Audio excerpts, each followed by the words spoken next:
This is for all you multi-talented, multitasking, multi-everything people out there. Take it away. Find your glory, write your story, fearless feet will carry you. Time you own it, take your moment, be a fire burning through. Hustling from night until morning, grinding it out, it won't be long. Feel your power, it's your hour, you inspire, you are strong. Enjoy your Zoa. No applause? You're all fired. Hey, good morning, America.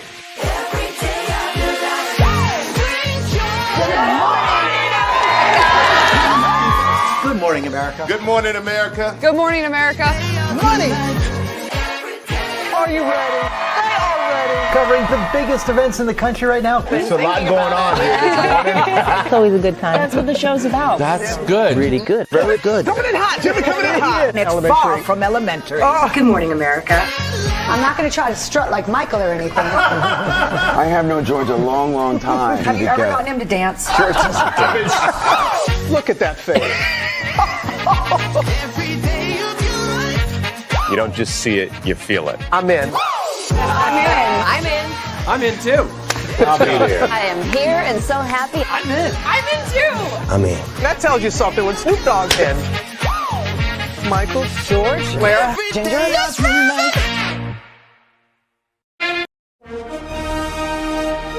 Prepare for a journey beyond imagination, beyond belief, beyond anything you've experienced before. Universal Epic Universe, a new theme park where you'll step through extraordinary portals to 5 immersive worlds. Prepare for a cosmic voyage of discovery, an isle of fire-breathing excitement, a shadowy world of monsters and mystery, new wonders in the wizarding world, and a new way to play. Plus the splendor of a magnificent resort hotel overlooking the park. It's all new excitement at Universal Orlando Resort. A week's worth of vacation thrills with 4 amazing theme parks, a variety of spectacular themed hotels, and incredible dining and entertainment. It's all at Universal Orlando Resort, where you'll find new adventures every day.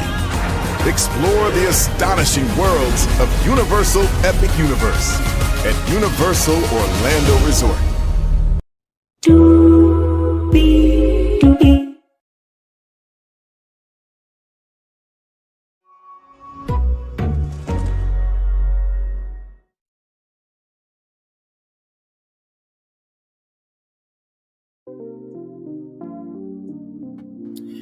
Well, hello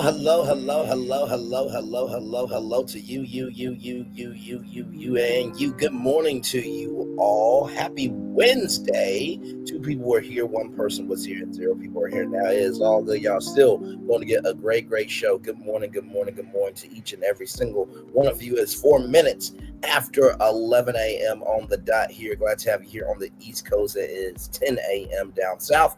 We have 1, 2, 3, 4, 5, 6, 7 destinations for y'all. Last night, Jimmy Kimmel was right where he was supposed to be, back on television. I stayed up to watch the monologue, and I have my thoughts, and boy, do I have a lot to say. And then, of course, the president is pissed. We're going to talk about that too. And also how he played himself like he normally does. We'll talk about that. Social Security, if you have any elderly people or anybody that you know that is, getting Social Security in shape, form, or fashion, this report, you definitely need to tell them about it. We'll talk about that. There is a huge event happening for Black dolls that we'll get into as well.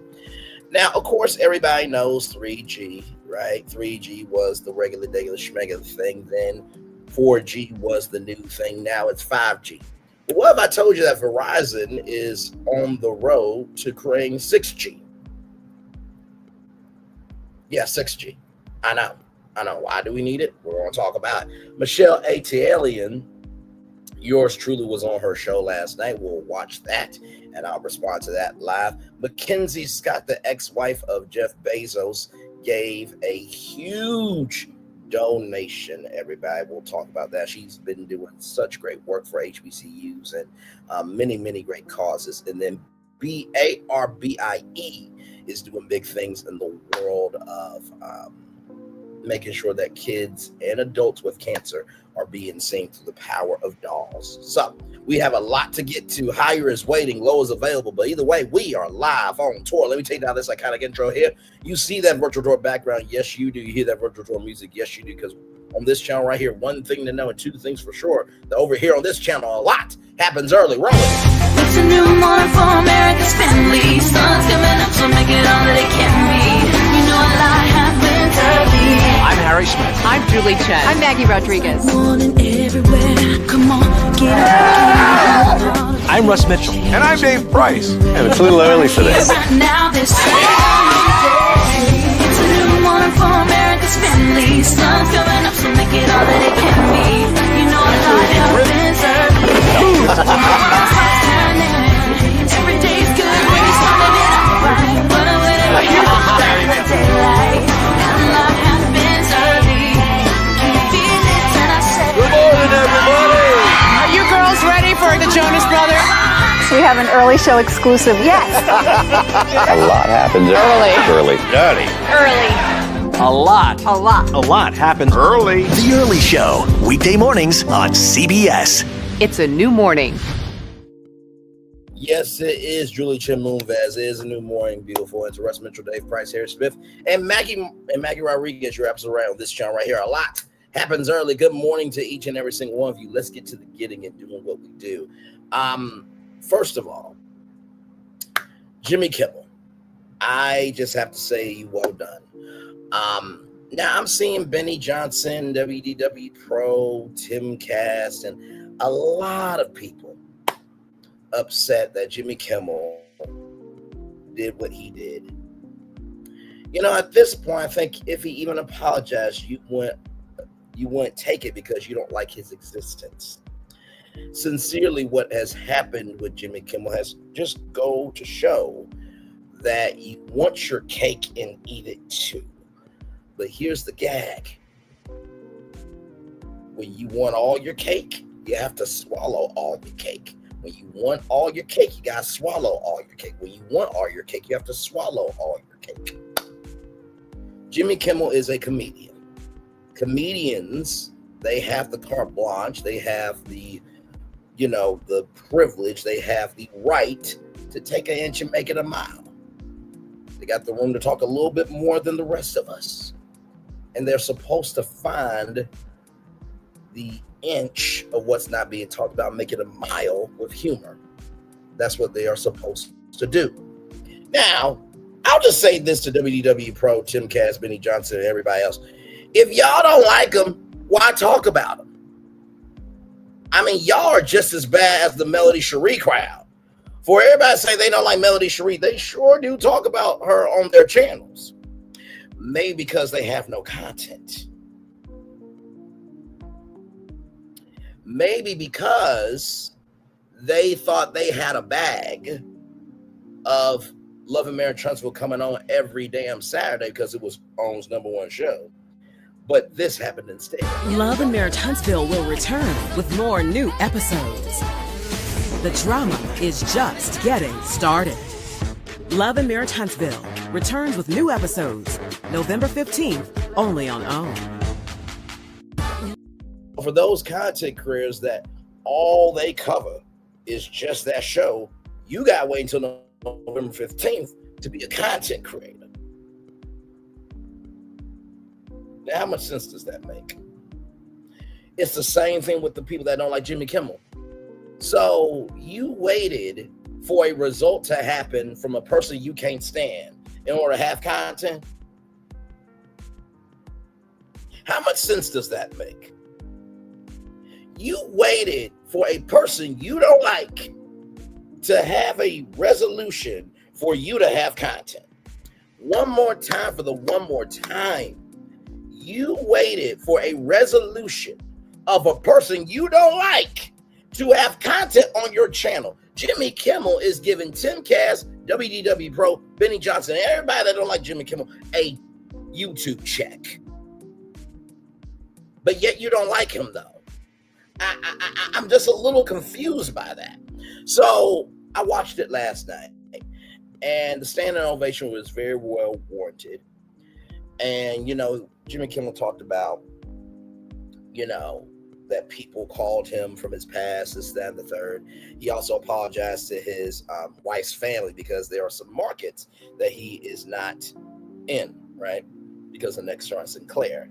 And this is coming from the same Sinclair that was going to air a Charlie Kirk special in place of Jimmy Kimmel Live, but they moved it to YouTube. So I guess the work that y'all did on that special wasn't as good as y'all thought it was, because if it was good, you would have aired it. And the next star, who owns the CW, which the CW really has no content, they're a wasteland of content, but yet they're a broadcast network. They got the me audacity, the me hypocrisy, the me imagination not to air Kimmel's show. And it's just like, you do realize that without you airing those shows, then your affiliates have no content. And if your affiliates have no content, then there's no ad revenue. And you're paying a redistribution fee to distribute ABC content. How smart are you, Next Star? How smart are you, Sinclair? Said no one ever. Okay. In addition to that, Jimmy Kimmel also talked about the fact that he was not trying to make fun of the experience that happened to Charlie Kirk. He did not do that. Really, the energy was at the president, who, after being asked about how his best friend, you know, passed away, unnecessarily, I might add, that he went to talk about the construction of a ballroom in the White House.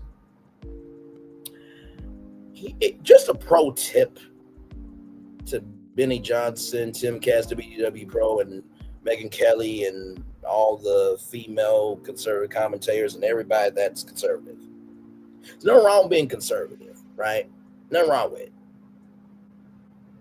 But to silence free speech, to hate black and minorities, to take away resources for people to try to rise up, when some conservatives probably have been on Section 8 housing before. But some conservatives have probably been on food stamps before. But some conservatives have probably used Head Start. Because whether you a Democrat or conservative, everybody has to make $1.15 somehow. Let's keep that straight. Okay? So, in talking about all that, Jimmy also said, it's funny that the president wanted people to cancel me, but yet everybody tuned into me. And that was not very bigly. And I have ratings tonight. As of right now, the clip is at 9.7 million views. I think it's about crossed 10 million views this morning. In addition to that, he thanked Republicans and people on the other side of the aisle that may not stand him and his show, but are about free speech. Benny Johnson said that he did not defend any Republican. Well, Benny Johnson, I would dare you to define any time you have given a fuck about anybody that doesn't look like you. Give me 10 times. Probably won't get to even one. No one has to defend it. Dr. Phil is deranged and decrepit and destroyed as he is. He has said some good things. One of the things he said was, we may not love everything that person does, but we can still love them. That's what Jimmy Kimmel did. He gave credit where credit is due. And honestly, to tell you the truth, at this point, that monologue is more welcomed than the President of the United States being in the White House. His approval ratings are shit. The Congressional Budget Office Director, the former one at that, said that 47's economy is dead on arrival.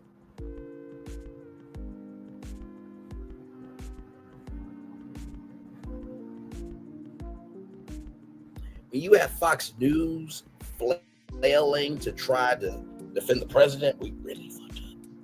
Y'all saw it with Tucker Carlson. Tucker Carlson, with the past he has,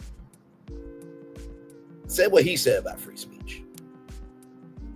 So it is quite interesting that everybody on the other side went after the left. But when conservatives spoke out against them in their own party, they didn't say shit. Interesting. And, Jimmy Kimmel also talked about, autism and the president and the announcement that he made, right? And also, too, there was a very funny joke that when he was speaking to the United Nations, which he said to all these nations, your countries are going to hell. Charming. In addition to that, he was at the escalator and stopped, right? And Jimmy Kimmel said something very powerful. He said, why didn't the escalator stop 10 years ago? And Guillermo, shout out to Guillermo. Guillermo said, we need more people like Jimmy Kimmel, and he is a great man. And Guillermo, just know you're welcome to the cookout anytime, brother. I am proud of the fact that these jobs were saved. And Jimmy Kimmel also said something very important too. He said, we have an American president that wants to go after Americans and their jobs. Think about that for a second. An American president that's about America first and MAGA going after American jobs. Does that seem right to you? It certainly doesn't seem right to me. And Vanessa 47 is now engaged to Tiger Woods. I wonder how family discussions are going to be. I just wonder, right? And House Hinkar also is trying to still defend his position. The FCC has no oversight on content, which is why it will never happen to YouTube. But it could happen to YouTube. Speaking of that, Jimmy Kimmel also talked about the fact of, could the government dictate what podcasts you listen to and download?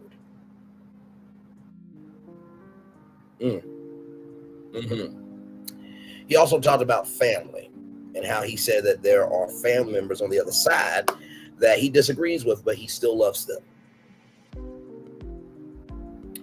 And he also praised Erica Kirk, the widow, and that she forgave her husband's alleged killer. And sincerely, I think Jimmy did everything he could and then some. I think he was damned if he do, damned if he doesn't. And he was not happy when he got pulled off the air. He did not agree with that decision, and they had discussions. And by the way, for those of you who don't know, when he came out and said, as I was saying before I was interrupted, shout out to Jack Parr. That was a joke that Jack Parr did when he returned to the Tonight Show in 1960. And ABC, Disney did ask him to do something.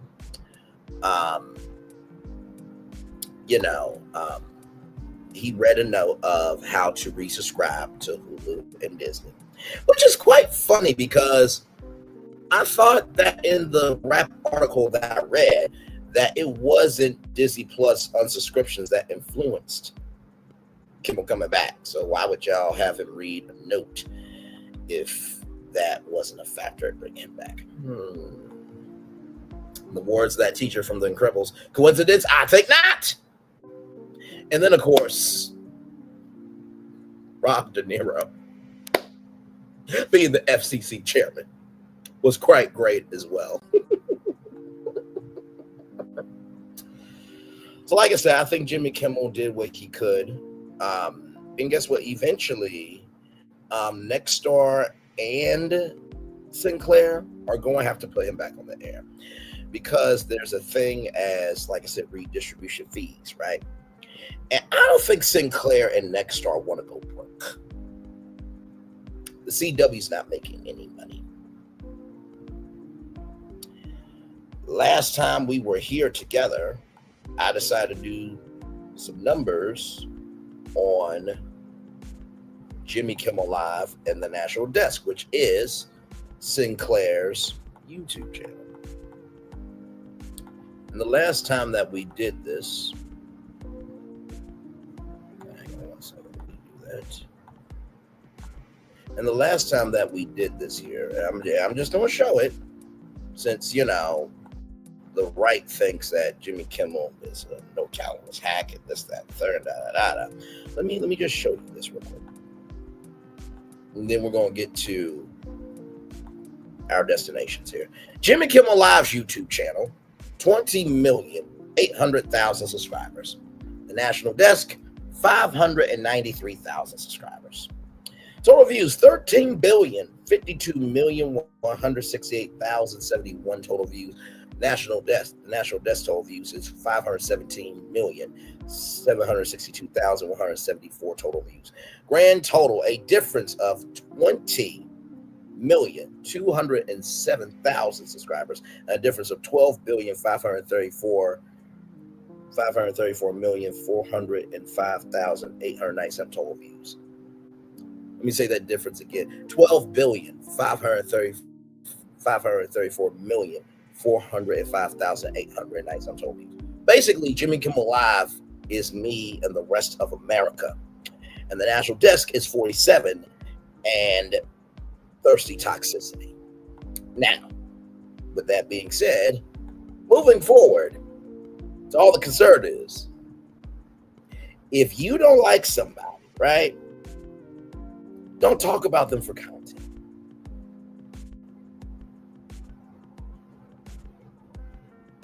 Because, in the words of Anonymous T, because here's the thing, a good streamer can find other content. Because here's the thing, a good streamer can find other content. Because here's the thing, a good streamer can find other content.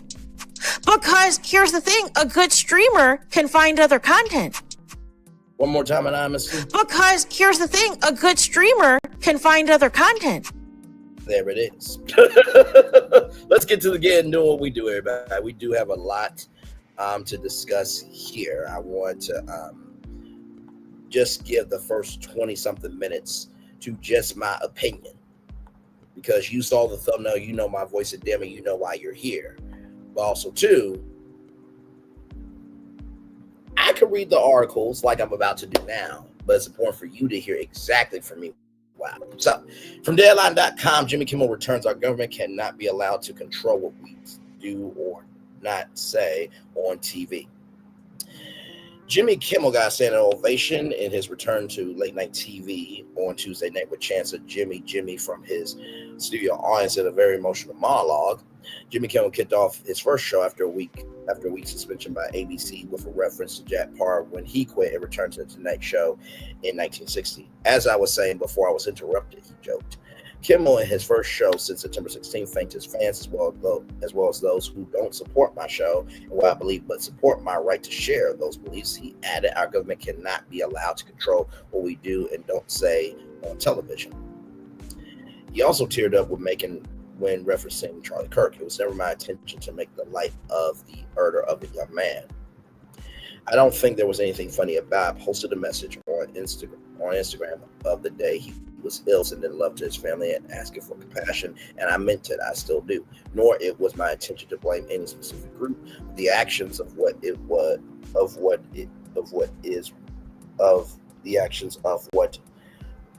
was obviously a deeply disturbed individual. That really was the opposite point that I was trying to make. But I understand that to some it felt either ill-timed or unclear, or maybe to both. And for those who think I did point the finger, I get why you're upset. The situation was reversed. There's a good chance I felt the same way. So even in him acknowledging it, it's still not going to be enough for the other side, right? And this is my thing to everybody, right? That's for canceling him and stuff. If y'all were as big as y'all say y'all are with y'all platforms, why hasn't Fox News picked y'all up? Why hasn't Newsmax picked you up? Why hasn't One American News picked you up? Why hasn't Right Side News picked you up? Hell, why hasn't Megyn Kelly picked you up? Why hasn't Tucker Carlson? I'm just asking a question. If you're really that big as you are, then why have excuse me? Why have you not been invested in? That's the question I have for y'all. I have many friends and family members on the other side who I love and remain close to, even though we don't agree on politics at all. I don't think the murderer who piled Charlie Kirk represents anyone. This was a person, he said. He also praised, He also praised Kirk's widow, Erica. He referenced the fact that she forgave the alleged killer over the weekend. That's an example we should follow. If you believe in the teachings of Jesus, as I do, there it was. That was it. Selfless act of grace, forgiveness from a grieving widow. It touched me deeply. If there's anything we should take away from this tragedy to carry forward, I hope it can be that, he added. Kimmel added that Jimmy Kimmel Live is not important, but what is important is that we get to live in a country that allows us to have shows like this.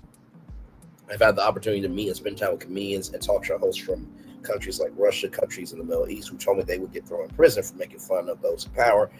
And worse than being thrown in prison, they know how lucky we are here. Our freedom to speak is what they admire most about this country. That's something I'm embarrassed to say I took for granted until they pulled my friend Stephen Colbert off the air. And that was unnecessarily.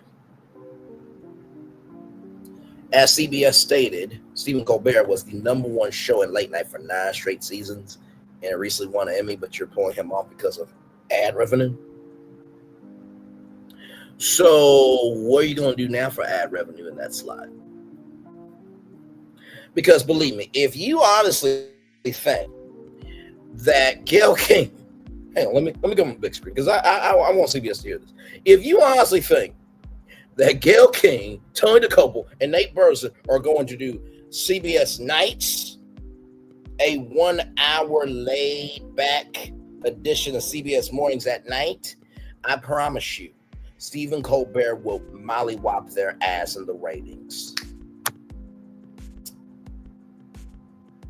Quite easily. Quite easily. Okay? So, when you, and like I said, Paramount Global's in $14.9 billion worth of debt. But y'all the smart ones, though, to cancel Atlien that's been #1 for 9 seasons on y'all network. I won an Emmy, but y'all the smart ones. Okay, moving on. And try to coerce the affiliates who run our show and cities that you live in to take my show off there. That is not legal. That is not American. That is un-American, he added. Kimmel didn't stop making 47 jokes either. He referenced the fact that 47 said that Jimmy Kimmel Live didn't get good ratings. I do tonight, he added. He joked rather. He did his best to cancel me. Instead, he forced billions of people to watch the show. That backfired bigly. He might have to release the Epstein's files to distract us from this. And the head of the FBI basically admitted to that because there was more ties to the president. The Who Wants to Be a Millionaire host joked that Disney asked him to read a message on the show asking people to resubscribe to Hulu and Disney Plus. For almost 23 years, I've done almost 4,000 shows on ABC. Over that time, the people who run this network have allowed me to evolve and stretch the boundaries of what was once traditional for a late-night talk show, even when it made them uncomfortable, which I do a lot every night. They defended my right to poke fun at our leaders and advocate for subjects that I think are important by allowing me to use their platform. I'm grateful for that. But he admitted that he was not happy when they pulled me off the air. I did not agree with that decision. I told them that we have had many conversations. I shared my point of view. They shared theirs. We talked it through. And at the end, even though they didn't have to, they really didn't have to. This is a giant company. We have short attention spans. And I'm a tiny part of the Disney Corporation. They welcomed me back on the air. I thank them for that. Kimmel said this puts them at risk from 47. Our leader celebrates Americans losing their livelihoods because he can't take a joke. that part. Elsewhere, he thanked both his fellow late-night hosts, including Stephen Colbert, Jon Stewart, John Oliver, Seth Meyers, and Jimmy Fallon, as well as former late-night hosts Conan O'Brien, Chelsea Handler, Wanda Sykes, Arsenio Hall, and Jay Leno, his boyhood idols, Howard Stern, David Letterman. He also thanked Ben Shapiro, Rand Paul, and Ted Cruz. Bring back cartoon president, Stephen. We need it now. Stephen Colbert, that is. People who doesn't agree with, but support his right to say. Even though I don't agree with many of those people on most subjects, some of the things they say even make me want to throw up. It takes courage from them to speak out against this administration. They deserve credit for that.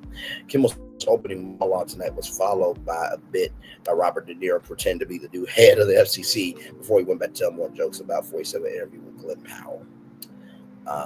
Right here, Kimmel stepped onto the stage of the El Capitan Theater just after 6 p.m. Eastern, and tonight's taping just lasted over an hour. Crowd members told Deadline that the atmosphere in the theater was electric, and Kimmel received more standing ovations during his monologue than the crew would have liked. Oh, wow. Here we go.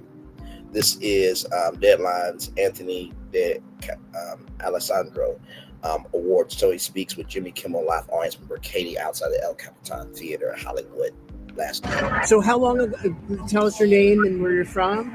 I'm Katie Persico. I'm from LA. And how long ago did you get your tickets? I had this intuition on Sunday night that I needed to apply because I had a feeling he was going to come back 2 nights ago. And then was there an apology? He didn't say sorry, as I'm sure everyone would have been shocked if he had said sorry. But he did acknowledge with many, many tears. I can't emphasize his emotion enough. Like, he was so heartfelt, saying it wasn't his intention to have anybody be hurt at such a time of grief. And he thanked the wife of Charlie Kirk. Yes, thank you, Charlie Kirk. And he said that if he's a Christ-like man, and there's nothing more Christ-like than a forgiveness, especially so quickly after you've lost your best friend. Did Glenn Powell and him talk about it? They didn't talk about it. They talked about Glenn Powell's movie. How many standing ovations can you recall? I mean, for the monologue, there were more than the production wanted. They were like, sit down. So maybe like at least 5 or 6. Thank you so much. Yeah, thank you. So much. Deadline. Thank you. By the way, Chad Powers is a new show coming to Hulu. It's not a movie. But he does have a new movie, though, to her credit, called The Hitman, which was a book about a live game show where survive 30 days while America's hunting you down, trying to take you out. Looks like we're having that happen virtually in social media. And a little bit of it in real life. An hour before the show went out on the East Coast, 47 doubled down on his attacks and calling them a bunch of losers, and that he would be going to test ABC out on this. Kimmel's monologue comes about 24 hours after ABC revealed it was bringing the show back after thoughtful conversations between the comedian and Disney. Disney admitted that made the decision to indefinitely preempt Jimmy Kimmel Live to avoid further inflaming a tense situation and emotional moment for our country. The company, in its statement, said that it felt the host's comments during the September 16th monologue were at the time thus insensitive. Kimmel on that show a week ago Monday said, "We hit some new lows over the weekend on the Baka gang, desperately trying to characterize this kid who murdered Charlie Kirk as anything other than one of them, and with everything they can to score political points from it." FCC Chairman House Hen Carr subconsciously threatened ABC to find ways to change conduct, take action, frankly, on Kimmel. There's going to be some additional work for the FCC ahead, and said that the comedian's comments were some of the sickest conduct possible. Carr walked back his comments, claiming that he denied that he was making a threat to pull licenses of ABC stations. Doing this the easy way or the hard way is a threat. Even Ted Cruz said that it was a move out of Goodfellas. Ted Cruz. After Carr's initial comments, local station group Nexstar revealed that it would preempt Jimmy Kimmel Live for this foreseeable future, as it strongly rejects the recent comments made by Mr. Kimmel concerning the killing of Charlie Kirk. It was soon followed by some comments by rival station group Sinclair. Moments later, Disney made its own decision to pause the show. This was followed by intensive Discussions with the late night host as the controversy continued to roll up over the weekend. Tom Hanks, who played Walt Disney, saved Mr. Banks, which I'm still waiting for that Walt Disney movie with Tom Hanks because he did a great job in that, superb, stellar job.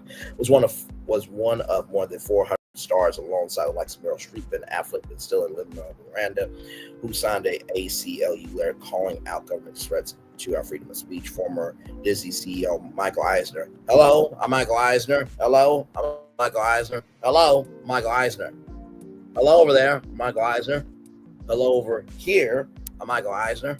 To everyone, hello, I'm Michael Eisner. Also got involved asking, where has all the leadership gone? Comments that are thought to have rankled current Disney CEO Bob Iger. He's not the only one asking where the leadership has gone. That continues to be the beating drum of the Disney fans who are asking where the hell is the magic at. Kimmel also received support from his late night peers and fellow Strike 5 Force podcast hosts, including Colbert, Fallon, Myers, Lewis Oliver, who struck an even bigger blow, calling out Iger himself. History is going to remember the cowards who definitely knew better, but still let things happen, whether it was for money, convenience, or just comfort. Oliver said on HBO's Last Week Tonight. Even some right-wing politicians such as Cruz, who is the chairman of the Senate Committee on Commerce, Science, and Transportation, the body has oversight over the FCC, warned it was dangerous for the government to silence speech as Democrats when they next enter the White House could use the president to silence conservatives. Next Star and Sinclair have continued to preempt Jimmy Kimmel Live, meaning that the show is now available to watch live around a quarter of the country. But he did come back on last night. And I do believe that Hulu should be a separate platform from Disney Plus, and the ABC app should be back. So that way, in case anything like this happens ever again, Disney has a plan. Because as we see from Bob Iger, I'm not going to blame Dana Walden here because she does the entertainment. CEO is the head. The snake only moves from the body down, or can only move. The snake can only move his or her body from the body down. I'm trying to put it in a way that y'all understand it. Without the head, the snake cannot move. The body of the snake cannot move without the head. That's what I'm trying to say. Now, here is this. Kimmel is back, but not everywhere. How long can Next Star and Sinclair keep him sidelined? What are ABC's options?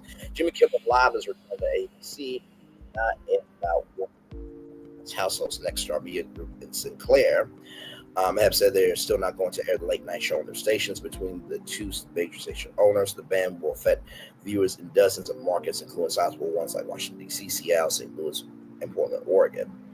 Those is a pretty large holes in the clearance map for a show that has pulled $70 million in 2025 to date in advertising revenue, according to ad tracking firm iSpot.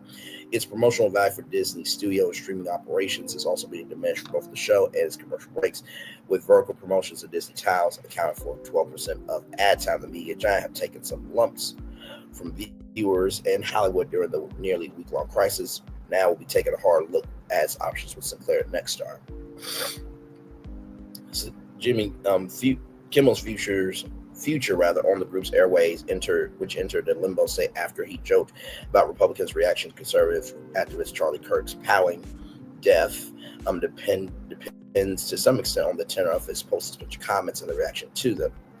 President 47's war on the media and his attack dog FCC chairman Hossein Carr have created a situation without president predicting anything hazardous prospect. Nevertheless, the path from here still will be shaped by a legal and business framework established long before the streaming era. Disney, Next Star, and Sinclair have declined to say anything other than carefully worded and limited statements. In search of answers to a handful of questions about the Kimmel affair, Deadline spoke to a number of stakeholders in local television. Here are some of the main questions and answers. How long could the standoff last? Even if only for a few days, the industry could be in fairly uncharted territory, given the sheer volume of the holdouts. For comparison, one notable past flashpoint is worth recalling that when Ellen DeGeneres' character came out as gay with sitcom Ellen in 1997, only one ABC affiliate, Birmingham, Alabama, refused to air the show despite widespread controversy. It depends on how crazy it gets. One veteran broadcast executive told Deadline, assessing how long it could go. It depends It depends who fights the first legal bout and whether ABC wants to go after them in some way, shape, or form. How aggressive they want to get, ABC will turn the other cheek for a while until they don't want to turn the other cheek anymore. Speaking of turning the other cheek, this is to Nexstar and to Sinclair, which basically, you know, if President 47, and I'm going to say President 45 and 47, the words from or Thirsty Toxicity ran those station groups, this is the message I have for you. Good morning, TikTok. Can I have your attention, please? Girl, are you ticking? Are you talking? Because knowledge is knocking. Then I want to talk to you real quick about ignoring a bitch. Oh, there's power in turning the other cheek. Now, I'm going to tell you something. One thing about people that like to throw shade, you don't fight shade with shade. The only thing that overrides and destroys the shade is the sunlight. See, your light gotta be so bright that you keep that bitch where they belong, in the shadows, the dark. The bitch is invisible, and we don't see you, girl. See, you don't go back and forth with a person that's hating on you, because when you do that, you become just like them, a weak bitch. So the next time they mention your name in a status, or your name come up in a conversation, don't respond because you're too high to look that low. We can't go back and forth with people that we can't reach and that's not on our level. We not sitting at the same table eating the same meals.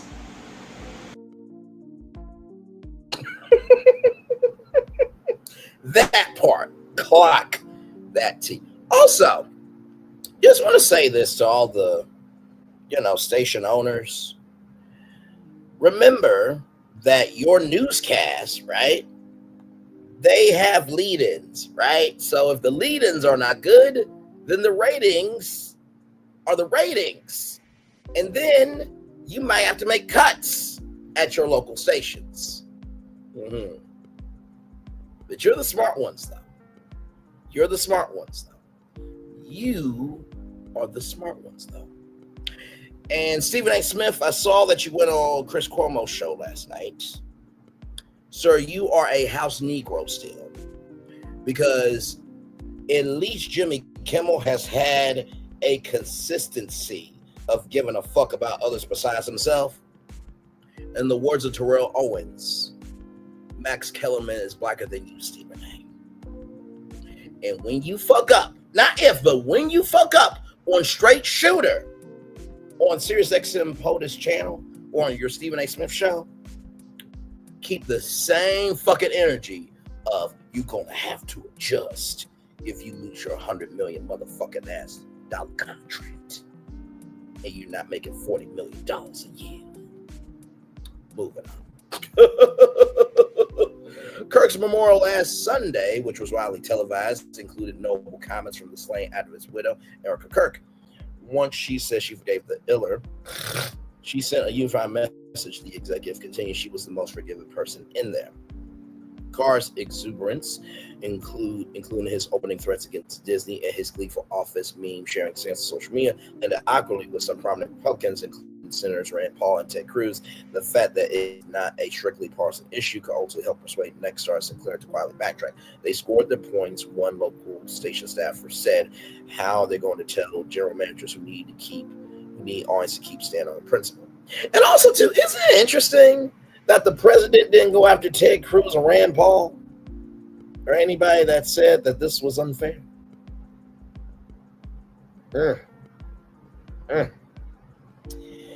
The president really doesn't. I'm just saying, if I was president and I didn't like somebody, I wouldn't talk about it. But to talk about other people that you can't stand, that only elevates them, right? But you're the smart one, though. Okay. Said no one ever. Moving on, could the affiliate agreements between the stations and ABC help force a resolution? The agreements, which typically last 3 years, include a set of provisions for both stations and networks. Normally, the local station has rights to preempt up to a certain amount of times, unless it's a national emergency. The broadcast exec said if the stations exceed that number, they lose the rights to air that show, and the network can shift the show as an affiliate station elsewhere in a given market. Let me read that 2 more times for Nexstar and Sinclair, the smart ones, said no one ever. If the stations exceed that number, of preempting, right, a program, because normally the local station has rights to preempt up to a certain amount of times. If the stations exceed that number, they lose the rights to air that show. The network can shift the show and its affiliate station elsewhere in a given market. If the number of stations exceed that number to preempt a show up to a certain amount of times, they lose the rights to air that show, and the network can shift the show and its affiliated station elsewhere in a given market.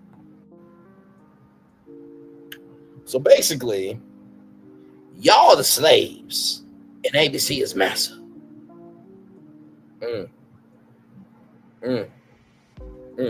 You know, I did say that slavery changed and societal slavery.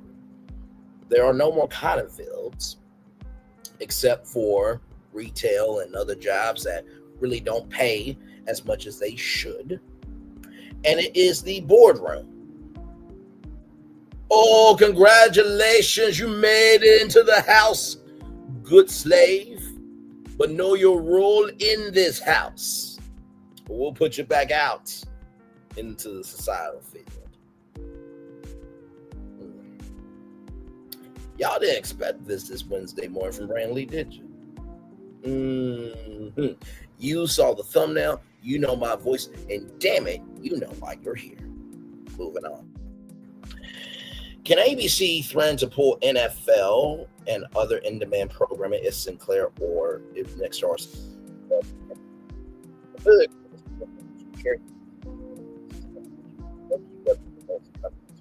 in disputes with affiliates is the NFL. While ABC doesn't have as much of the top viewed league as rivals CBS, NBC, and Fox, simulcast ESPN's Monday Night Football as well as key NBA and college football telecasts. And in February 2027, Disney has the rights to the Super Bowl, which will strengthen its hand, even if only in the next round of affiliate deal negotiations. Veterans of the local TV trenches note one particular pocket of revenue is certainly not far from the minds of those locked into this dispute. Digital retransmission consent dollars. Traditional pay TV operators like cable and satellite companies are covered by affiliate deals that create close to a 50-50 split when it comes to retransmission consent fees. So thankfully that's that there. But they still have to pay their fees in order for the 50-50 split to still be in place. Digital fees, however, a growing bucket thanks to streaming bundles like YouTube TV, are controlled by the national networks and not shared stations.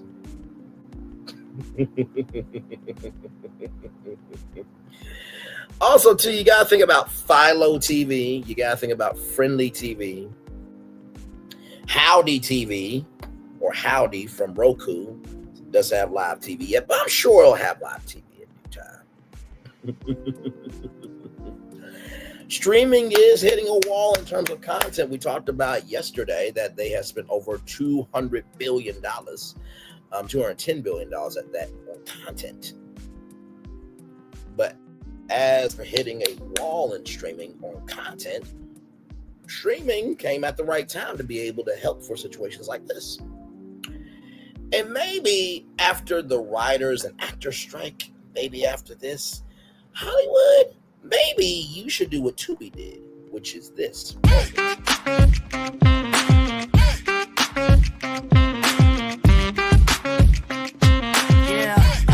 Yeah, we hustle all day. Yeah, we're working, let me play. You know me, work real hard, now we're ready, let's play. Ay, hustle up, yeah. Ready, set, let's go, yeah. Hustle up, yeah.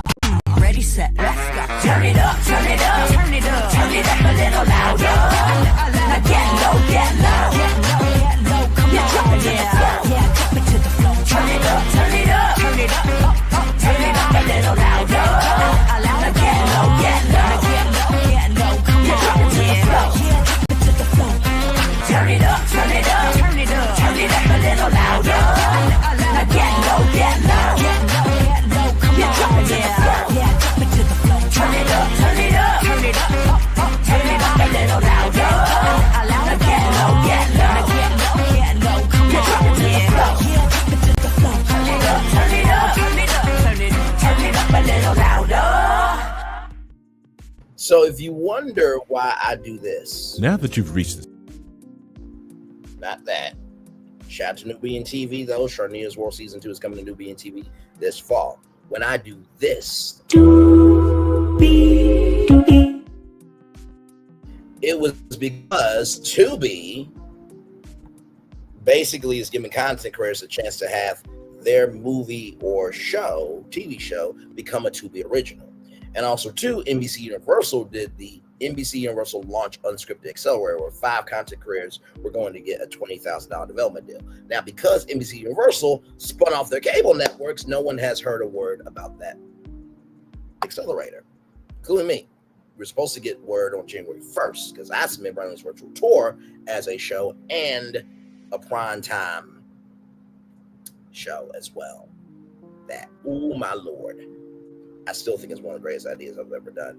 And we also talked about the Blavity Creator Collective, where content creators work with Blavity and their content could, and their voice could reach a monthly active audience of 250 million people. So maybe to Hollywood, you might want to start opening up doors more. Because if Sinclair and Nexstar can cancel Jimmy Kimmel, who, by the way, I just want to mention, Nexstar and Sinclair canceled a white guy, not a black guy, off of television. Just want to say that because there was a thing on Facebook that said if Stephen Colbert and Jimmy Kimmel, 2 white guys, can be canceled, no one is safe. And I fully agree. Moving on. This is such a dysfunctional relationship, one station group alum says, of relations between networks and affiliates. At 8 million subscribers, YouTube TV is now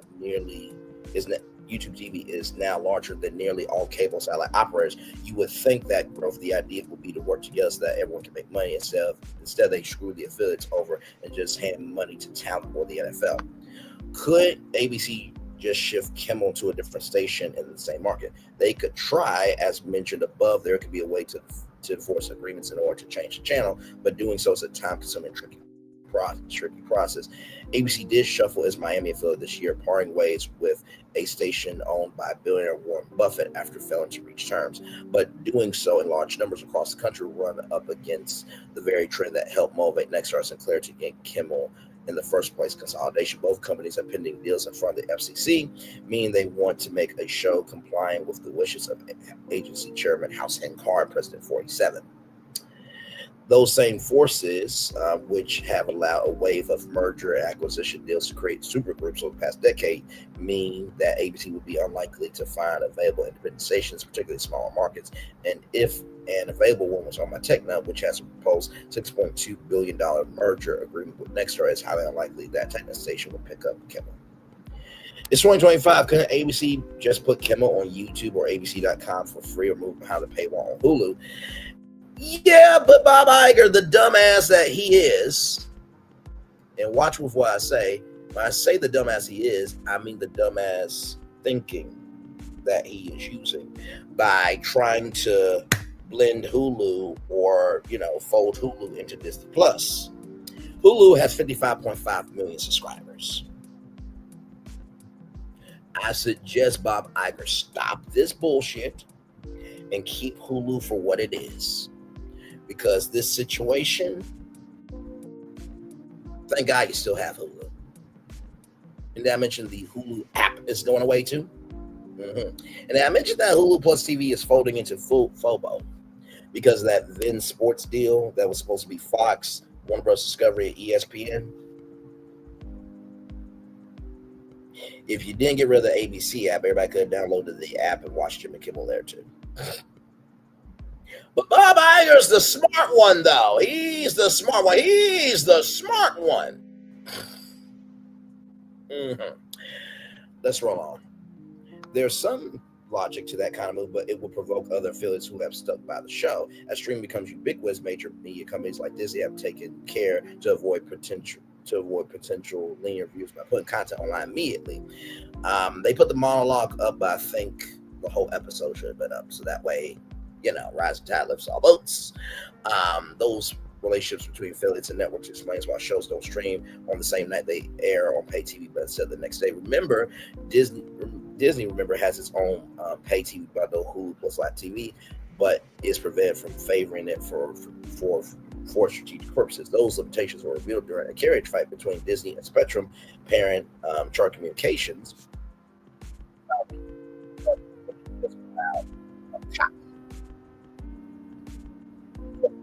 Even at the peak of that fight, Disney never told viewers to subscribe to Hulu plus Live TV for fear of getting sued by other operators. When streaming was in its infancy, network parents experimented with permitting live streams of more shows also airing on networks. Today, networks don't want to give consumers even more reason to subscribe to pay TV. Of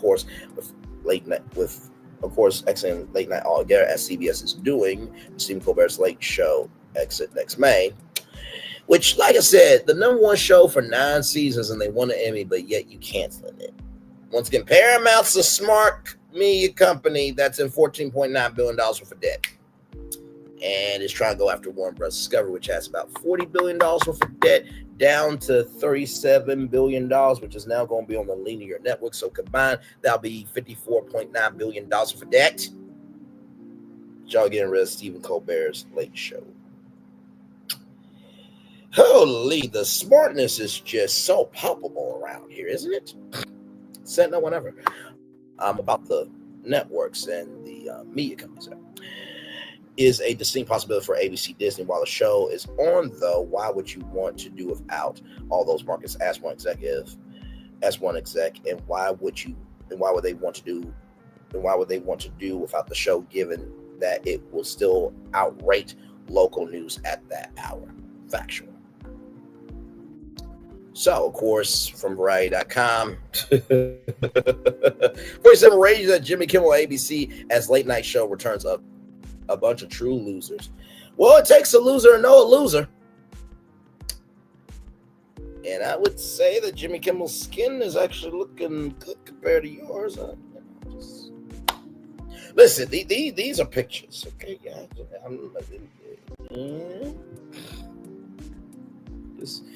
I mean, honestly, the beard has more salt and pepper than this. This is just salt. And by the way, who else has hair like this? Who else has hair like this? I remember in Cartoon President that 47 put his head in one of those cotton candy machines to get his hair together. Oh my God. By the way, if you have not watched Cartoon President, watch it on Paramount. Paramount Plus is fabulous. Right here. Excuse me. I can't believe ABC Fake News gave Jimmy Kimmel his job back. The White House was told by ABC that his show was canceled. Why would the network tell you that a show was canceled? Okay. Something happened between then and now because his audience is gone. There was a full audience last night, and many people stayed up to watch him, and his talent was never there. Well, if his talent was never there, then why did he come back? Something the Kool-Aid ain't sweet about what this guy is saying. Why would they want someone back who does so poorly, who's not funny, and who puts the network in jeopardy by playing 99% positive Democrat garbage? He is yet another arm of the DNC. To the best of my knowledge, that would be a major illegal campaign contribution.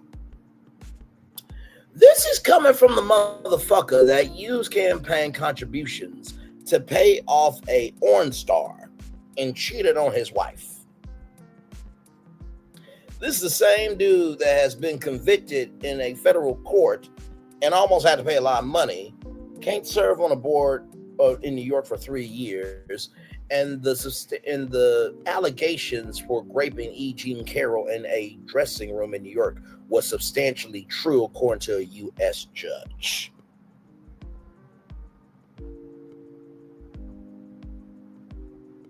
Okay, child. Okay. You got it, though. I think we're going to test ABC out on this. Let's see how we do. Last time I went after them, they gave me $16 million. This one sounds even more lucrative. A true bunch of losers. Let Jimmy Kimmel rot in his bad ratings. You know, you do realize, right? The more that you talk about him, the more you elevate him. Okay, so there is that from the president. Here is, let's watch this here. Jimmy Kimmel back on air overnight, thanking his supporters, including those he doesn't typically agree with politically. It takes courage for them to speak out against this administration, and they did, and they deserve credit for it. And thanks. For telling your followers that our government cannot be allowed to control what we do and do not say on television, and that we have to stand up to it. Kimmel tearful at times when discussing the reason he was suspended, his comments about Charlie Kirk's murder. It was never my intention to make light of the murder of a young man.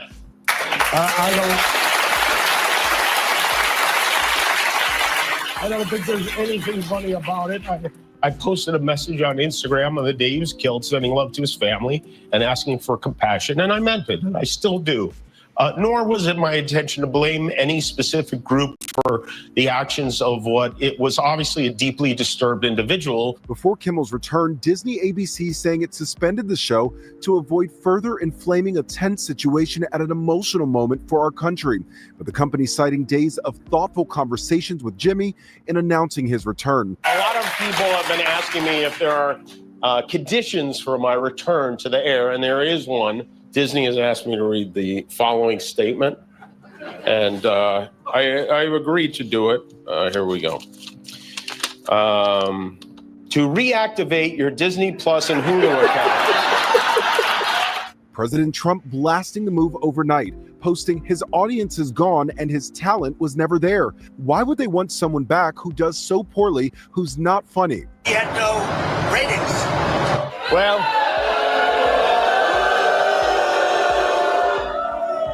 I do tonight. But Kimmel was not on the air nationwide.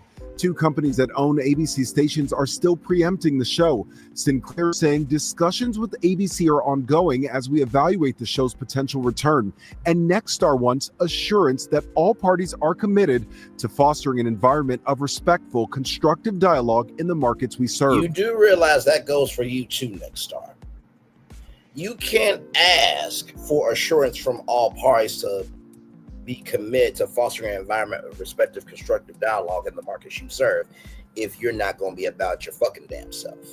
But hey, what do I know though, right? I'm just a black man talking on YouTube. Rolling on.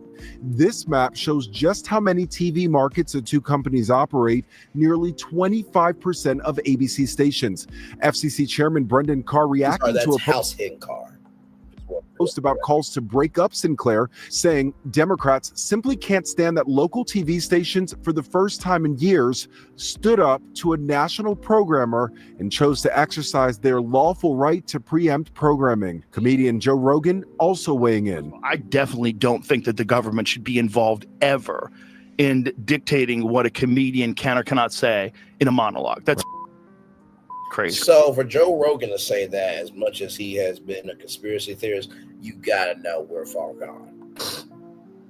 Kimmel was also in tears when discussing Charlie Kirk's widow and how powerful it was that she forgave the man who shot her husband, saying how touched he was in that moment. What did Michelle do? Oh, we'll get to that. I was on Michelle Atlien show. Don't worry about it. Here's another clip here.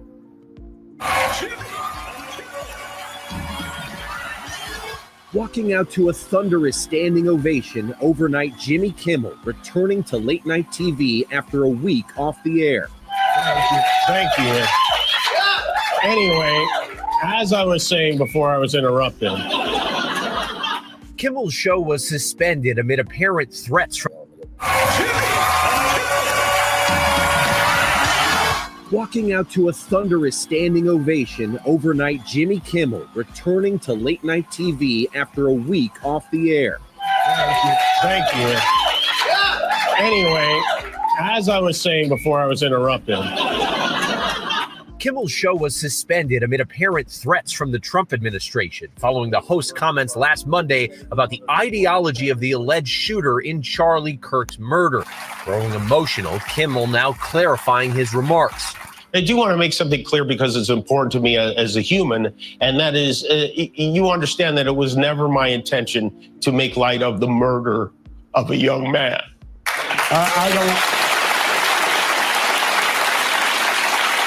I don't think there's anything funny about it, nor was it my intention to blame any specific group for the actions of what it was obviously a deeply disturbed individual.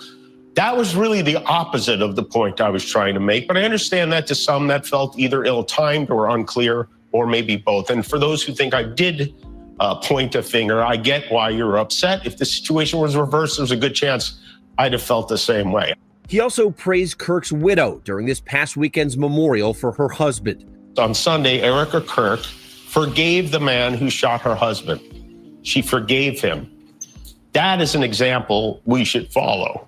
But Kimmel was also back telling jokes, taking a jab at President Trump. You almost have to feel sorry for him. He did his best to cancel me. Instead, he forced millions of people to watch the show. That backfired bigly. After the taping of the show, President Trump weighing in overnight, blasting ABC's decision to put Kimmel back on the air, saying his talent was never there. Why would they want someone back who does so poorly, who's not funny? In a statement, Disney said Kimmel's show had been suspended to avoid further inflaming a tense situation at an emotional moment for our country. Kimmel shedding light on what happened behind the scenes. I was not happy when they pulled me off the air on Wednesday. I did not agree with that decision, and I told them that, and we had many conversations. I shared my point of view. They shared theirs. We talked it through, and at the end, even though... We'll pause it here for a minute. Floriton, I will say this, brother. I know you love me. And I know you care about others that you love, right? At the beginning, middle, end of the day, this comes a part of the territory, right? And I want to point out something here. When Jimmy Kimmel talked about his son Billy and him having a heart condition, right? Because sincerely, that monologue broke me. I don't even have kids. I think sometimes we look at the persona of a person and we forget the totality that that person is a human being. And here's the gag for it. And we're going to still love each other. We're still going to be brothers of theme parks and everything in between. You and I and all of us are going to make mistakes today. We are.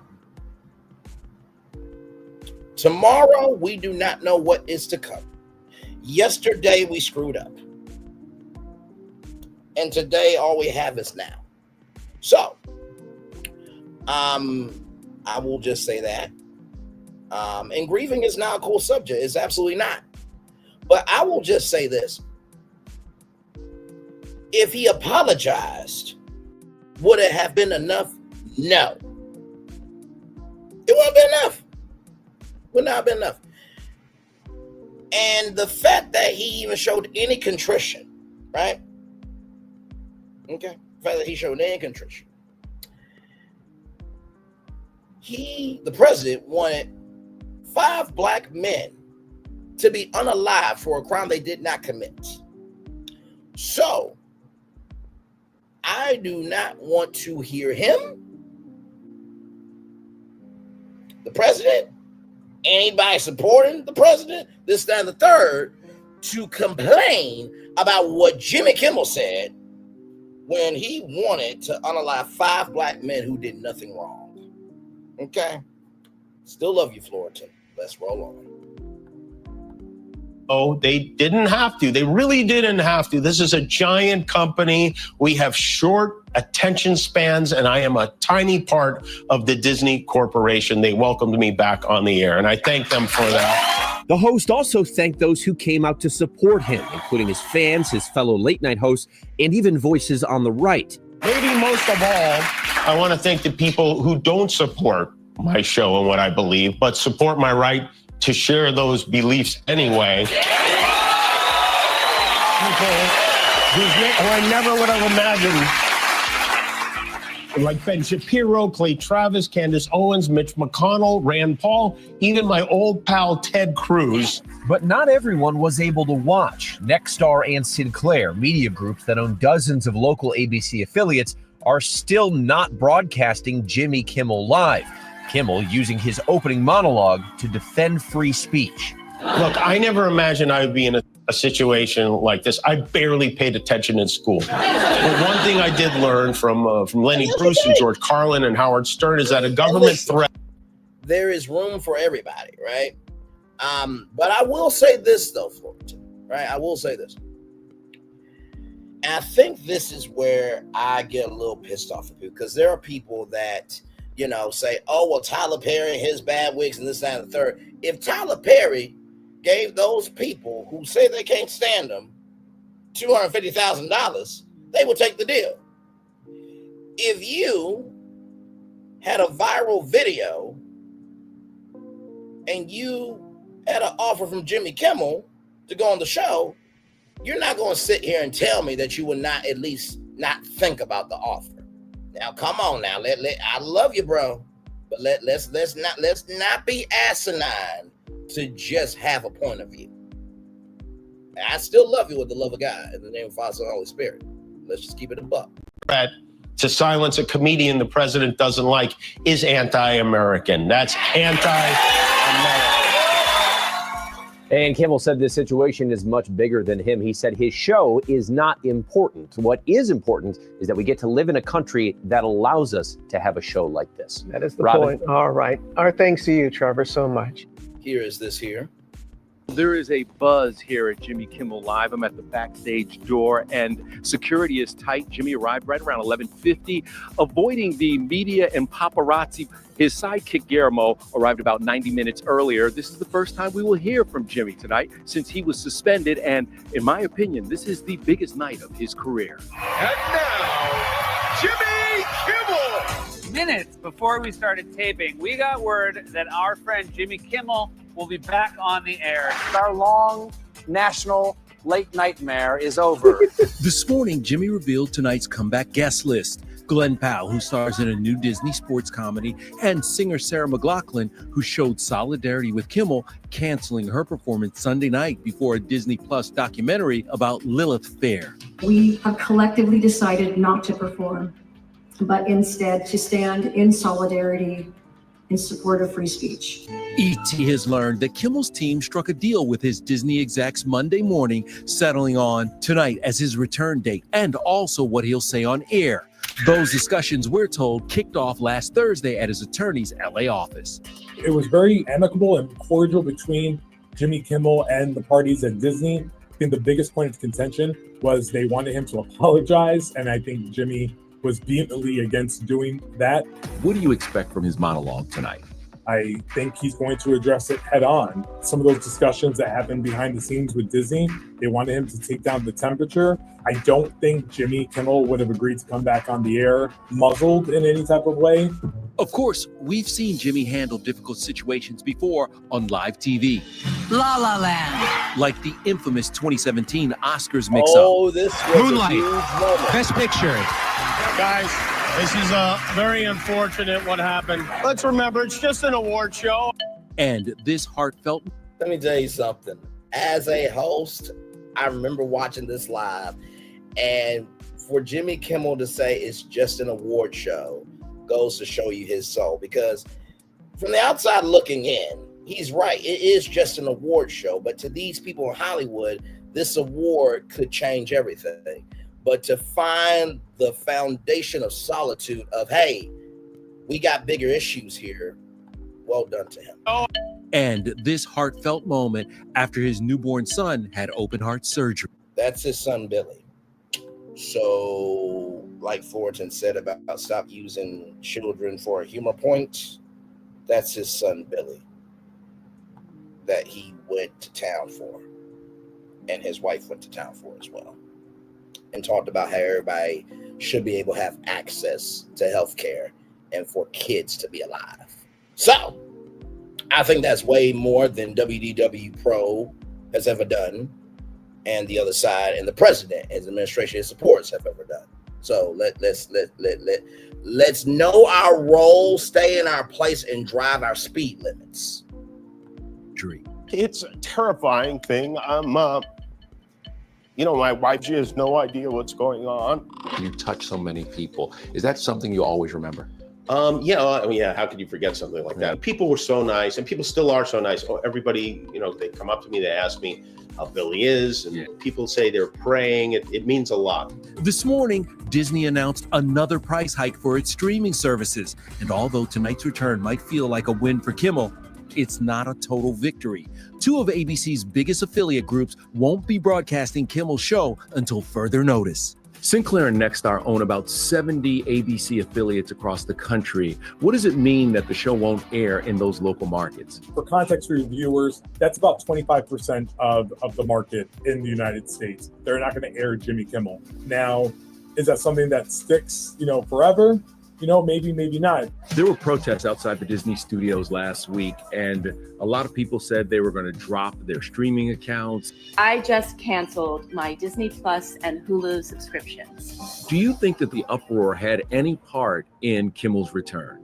You have to assume it did. Wait a minute. I know you lied. Wait a minute. Look at this. Look. That is Bob Iger's phone number. Are you sick? They put Bob Iger's phone number on the side and his email address. Oh my God. Roll it on. You have to assume it did. When you look at anything that hurts the bottom line. Disney put Kimmel back on because you, the American people, were upset, okay? There are two more videos, and then we will get on to more of our destinations, y'all. This is not just about Jimmy Kimmel, but I wanted to contribute a significant amount of time to this, because if we don't care about our voices being heard, we will not have a voice to be heard. So, on our top story, Jimmy Kimmel has just wrapped up his first show in nearly a week. The audience coming out. Robert Kovacic is outside the El Capitan Theater. Robert, with some of the audience members there, what are they saying? Well, first of all, Colleen, we were backstage in the alley behind the El Capitan because that's normally where the audience comes out, but they threw us a curveball, so we all ran, and now we're outside of the El Capitan. And yes, fans have come out, media from around the world really want to talk to these fans. Let's talk to Kathy really quickly from Burbank. Okay, give us the review. What did Jimmy have to say? First, I'll say, no matter what, definitely watch it for yourself. You see his own words, hear his own words for yourselves. Like, people play operator all they want, but I feel like there was a lot of thought put into his words. Thousands of great ideas, and he apologized for what he needed to, how he could see how some things can play out, but he also reiterated how he really did feel about the whole situation, and he also showed he is a human being. He had amazing feelings about the idea of everyone being there, connecting today, and about also how Charlie Cook's wife was just, she showed actual grace and kindness over the weekend, and he wants everyone else to feel that way. I'm going to ask you, Kathy, I see that you're emotional. A lot of audience members coming out emotional tonight. Colleen, we heard Jimmy Kimmel was very emotional inside of there as well. He shed a few tears. I'm hearing that it was unifying, and I'm hearing it's what he needed to do. Can you elaborate a little bit more about what you heard tonight and how it affected you and impacted you? I could see that he didn't buckle. He didn't bend any weird knees or anything, which I think is also incredibly important right now. He made sure that what he said was very clear. He explained just enough of how he was feeling. He didn't whine or any of that stuff like some other people want to do. He was actually very, very on topic, and he made sure he wanted to message everyone just coming together and understanding where we stand right now as a country. And let me ask you something, just in your own sort of perspective. Was there enough of an apology that could bring back the station groups that have said, we're not coming back to the table unless we hear that from Jimmy Kimmel? Well, it depends if the station groups want to stand up and actually do what's right. Damn. Colleen, we have that was a white woman, by the way, to the right. And by the way, shout out to this black woman here looking flying scrumdiddlyumptious and a joy person. if Joy was personified as a person, she's fine. Okay, moving on. People, we've got the LAPD now standing outside to sort of deal with the crowds and deal with the intensity here, because this really is a moment in history as Jimmy Kimmel has returned. If we have time, we can play that sound, but you're going to hear from other audience members when we see you tonight at 11. I'm sorry, go ahead, Tessie. Oh, great. Okay, our producer is telling us that we do have time for sound. Let's hear from what some of the other people said. We just talked to them seconds ago. Oh my God, that white girl just. It was a great show. He's amazing. He was gracious. He was standing up for freedom of speech. Funny. It was wonderful. It was a great show. Great experience. How do you think it will play across the country? I think it will do very well. I think he did an excellent job. Very proud of him. Someone described it as unifying. To me, it felt very unifying. The audience was behind him. He was just very, again, gracious and just really a champion for freedom of speech. Was there an apology? There was, of sorts, yes, in Jimmy Kimmel fashion. Yeah, I just think he did a great job. Now, Jimmy can Everyone's get very gonna like emotional. Were there tears shed? Yes, there were. And again, Colleen, these are audience members. These are people that were. There you go there. And then finally, check this out from Lou now, and then we'll get to the rest of it. You know that I actually work for Jimmy Kimmel. I work for myself, but I work for him too. Here in Las Vegas at Jimmy Kimmel's Comedy Club, where he has allowed me to be, and I'm going to eat and talk. So if you don't like smacking or you don't like that, click out. My friend. But do not tell me what not to do on here, because I'll click off and want nobody to see nothing. So Jimmy has allowed, oh, great, Monday. Okay, great. What Jimmy has allowed me to do is be at his club here in Vegas since the doors opened 5 years ago. Jimmy has given me the opportunity to be I am the only Black female with an ongoing comedy residency in Las Vegas. Jimmy has never censored me, edited me, controlled me, or ever told me what to do. And he's never given me any problem with anything that I've had to say. Jimmy does not censor me. So I wanted to bring up Lunel because Lunel is a very, very old school comic. And I think that this is the way you do a show on YouTube. You don't just put out a narrative because you want to have a platform. You put out the facts because you are responsible for what you broadcast. Now, I bet you Tim Cass, the Benjamin guy, whatever the fuck his name is, and WDW Pro on the other side will not broadcast the good side of Kimmel. They'll broadcast the bad side so they can have content. And it's interesting that they say that about this side, but okay then. Okay. Hey, I know I'm not anti anyone. I know they get paid a big bucks to say whoop stuff. They could do without the paycheck. Could they do without the paycheck? That's a good question.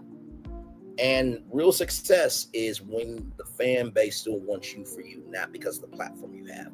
All right, y'all, let's roll on. We do have more right here, rollingout.com, celebrating 25 years rather, on to the next 25. Social Security income payment dates 2025 to 2026. Complete schedule includes payment dates through March 2026 plus guidance for missed payments. So here is the payment calendar here. I know that there are people who are elderly and other people who are on SSI and benefits and this, that, and the third. So payment 1 arrives on Friday, August 29th, covers September benefits. This early distribution allows recipients to receive their September funds before the month begins, providing better financial planning opportunities. Payment 2 follows on Wednesday, October 1st, for their October benefits. The midweek time insurance recipients start the month with their expected insurance. Payment 3 comes on Friday, October 31st, 2025, delivering November 5th if it's just for Halloween arrives. This Halloween distribution provides funds right before the holiday season begins. Payment 4 lands on December 1st, 2025 for December benefits. And then payment 5 occurs Wednesday, December 31st, 2025. Payment 6 January 30th, 2026. Payment 7th, February 27th, 2026. Payment date 8, Wednesday, March 25th, 2026. When payments don't arrive on schedule, y'all should resist panic. And Social Security Administration recommends weighing 3 additional mailing days before contacting the agency directly. This patience proves wise since approximately 99% of all beneficiaries receive their payments electronically, making delays extremely rare. So the paper checks will be deleted. Okay, so just wanted to say that. And on top of that, speaking of government and this, that, and the third, from the Independent UK, the US edition, even author of study used by 47 to warn about Tylenol said pregnant women should still consider the medication.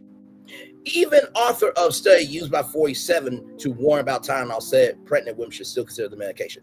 Even author of study used by 47 to warn about Tylenol said pregnant women should still consider the medication.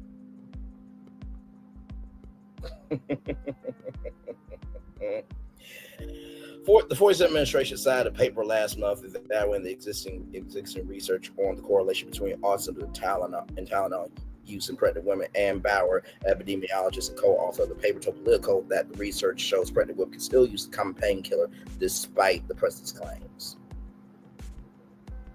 What we recommend is judicious use of the lowest effective dose for the shortest duration of time under medical guidance supervision tailored to the individual. But everybody voted for a smart motherfucker on November 4th, said no one ever. All right, moving on.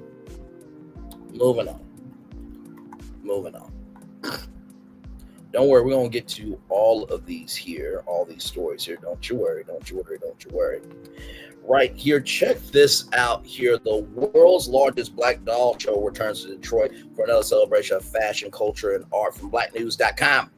Sandyland LLC, known for its mission to empower, entertain, and inspire with brand products, books, arts, and cultural events, is proud to announce the 2025 Black Art and Doll Show, Detroit Doll Show, empowering celebration of history, culture, and diversity throughout the promotion of Black dolls and art. The highly anticipated event, recognized as the world's largest Black doll show, will be held on Saturday, November 15th from 11 a.m. to 5 p.m. at the Ford Wellness Center, quadruple 5555 Connor, Detroit, Michigan 48213.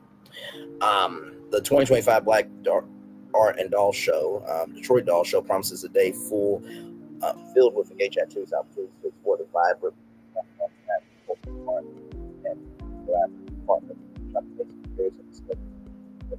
dolls with handmade items and artistic creations from talented vendors. So congratulations to that there. The Detroit Doll Show has been featured in the Michigan Citizen, Live in the Noon on Fox 2, CBS News, the Detroit News and Free Press, Black Magazine, Metro Parent, American Black Journal, PBS, which should still be here, by the way, Black Enterprise, BlackAmericaWeb.com. Detroit is different in the doll world, Black Doll Collector, and Dolls Magazine. So yes, indeed. And general admission is $7 per person. So here is Sandyland here, LLC, and the Detroit Doll Show is right here. So just wanted to just showcase this here. And there are vendors who travel from New York, Baltimore, Ohio, Pennsylvania, Minnesota, Boston, Texas, Georgia, Chicago, Tennessee, and even Canada. So there'll be a doll lookalike contest, live music, DJ, doll box photo prop, most adorable reborn contest, doll making, selfie stations, legacy award presentation, African head wrap workshop, panel discussions, and African drumming and dance. So there you go there with that. All right, y'all, more. And of course, I will drop the link to that in the live chatterization as well. Yes, indeed, there. Don't you worry. We are going to get through each and every story here. Yes, indeed. All right, y'all. Verizon starts work on its 6G wireless network. No joke. This is from CordCuttersNews.com. Verizon has launched the 6G Innovation Forum, a collective initiative bringing together industry giants to pioneer the next generation of connectivity. This forward-thinking effort unites leading network vendors Ericsson, Samsung Electronics, and Nokia with device and chip innovators Meta, Facebook, and Qualcomm Technologies Incorporated. The forum's mission is to define the 6G era by identifying groundbreaking use cases, developing advanced devices, and creating cutting-edge network technologies by fostering an open, diverse, and resilient 6G ecosystem. Verizon aims to drive global alignment and establish foundational technologies that will transform how people live, work, and interact. The forum is focused on accelerating the development of 6G by exploring new spectrum bands and WIPs, which promises to unlock unprecedented speeds and capacities. These advancements will enable a wide range of applications, from revolutionary wearables to immersive AI-driven experiences and entirely new cases that have yet to be imagined. And also, too, building on its legacy as the first company to deploy 5G globally, they are now laying the groundwork for 6G. So, very interesting. Like I said, hopefully the bill isn't too crazy, but there it is there. Now, truly, Braylon Lee was on Michelle Atlien last night. Okay, yes, indeed, I was. So let me show you guys that here. And by the way, I love the chat. There was one person that said, we've heard reasonably shady, Mr. We've never heard of you. And it's like, oh my Lord, 3,252 subscribers. Shout out to y'all at Michelle Atlien's place last night. And in terms of total views, as of right now, just wanna. Oh, and by the way, the dumb fuck, Benny Johnson, he is not gonna really. He's gonna be upset and then go and live his white privilege life. Hopefully, your free speech doesn't get canceled, sir. But that's neither here nor there. But with that being said, let me show you the total views here, right here. Here are the total views. 822,516 total views there. So here is Michelle Atlien and me last night. Here we go. At Sally's and CVS, y'all go support your girl, okay? I said live about the confessions, and it was that short video everybody got pissed off about. Well, you broadcast live from where? So I have a YouTube channel myself, and so this is reminding me of the Kenya Moore Confessions video that was supposed to be like a long video, but it was like a short video. It's just seeming like whether she was on the show or off the show, she got dragged. Because what this is sounding like is like Reasonably Shady, that podcast that nobody listens to, when Robin tried to come for K. Michelle. And K. Michelle checked Robin. It's kind of looking like she's getting checked by the people. Just keeping it a buck. That's just kind of my take on it. The truth don't need no help. The truth is what it. Let me refresh it so y'all can see it there.